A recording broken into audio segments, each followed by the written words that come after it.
আমি যখন দীর্ঘ কয়েক বছর পর ডান্স কন্টিনিউ করার জন্য বেহালা মুদ্রা কলা কেন্দ্রে যোগদান করেছিলাম, তখন দেখতাম আমার সিনিয়ররা হাঁড়ি কুলো চামচ নিয়ে কি সুন্দর ডান্স পরিবেশন করছে। প্রশিক্ষণ দিচ্ছেন কাবেরী আন্টি, আমার প্রথম গুরু গৌড়ীয় নৃত্যে। আমার ছোটবেলা থেকেই সাজতে খুব ভালো লাগে। আমি নাচে শিখতে শুরু করি সাজবো বলে। আমার তো দেখে ওই ডান্সটি শিখতে ইচ্ছা হলো। খুব সুন্দরভাবে আন্টি শেখালেন, আমি চেষ্টাও করলাম শেখার, আর অনেক অনুষ্ঠানও করেছি।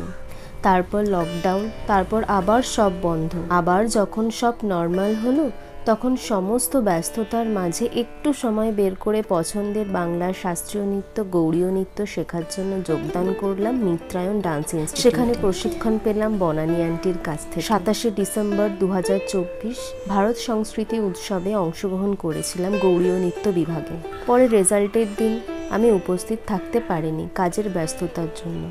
পরে জানতে পারি আমি প্রথম হয়েছি। সমস্তটাই আমার গুরুদের জন্য, সঙ্গে আমার মা। এনারা না থাকলে আমি এই পুরস্কার পাওয়ার যোগ্যতা অর্জন করতে পারতাম না। আমি আরও শিখবো, শিখে যাব, শেখার শেষ নেই। অনেক ধন্যবাদ জানাই কাবেরী আন্টি এবং বনানী আন্টিকে।